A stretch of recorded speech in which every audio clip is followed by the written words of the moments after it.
राज्यातल्या गडचिरोली, वाशिम, नंदुरबार आणि धाराशिव या 4 आकांक्षित जिल्ह्यातल्या पत्रकारांसाठी नुकतंच दिल्लीच्या अभ्यास दौऱ्याचं आयोजन करण्यात आलंय।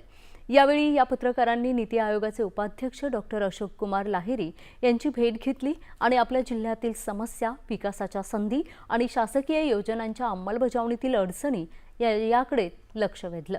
2.25 तासांच्या बैठकीत शेती, पर्यटन, आरोग्य, महिला, बचत गट, शेतकरी आत्महत्या, रोजगार आणि आकांक्षित जिल्हा कार्यक्रमाच्या प्रभावी अंमलबजावणीसह विविध विषयांवर सविस्तर चर्चा झाली।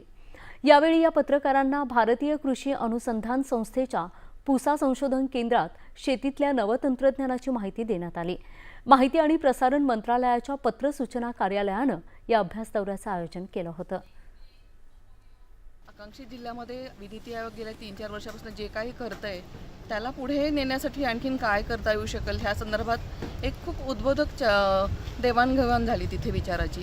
त्याशिवाय आम्ही यांना काल पुसा नावाची जी इन्स्टिट्यूट आहे, म्हणजे ॲग्रिकल्चर रिसर्च इन्स्टिट्यूट जे आहे आपली इंडियन ॲग्रिकल्चर रिसर्च इन्स्टिट्यूट, तिथे नेलं होतं। तिथेही यांना विशेषतः कोरडवाहू भागातील शेती, त्याच्याशी निगडीत जे काही प्रश्न आहेत आणि त्याच्या संदर्भात काय काय करता येऊ शकतं, हायड्रोपॉनिक्स, अशा प्रकारची माहिती देण्यात आली।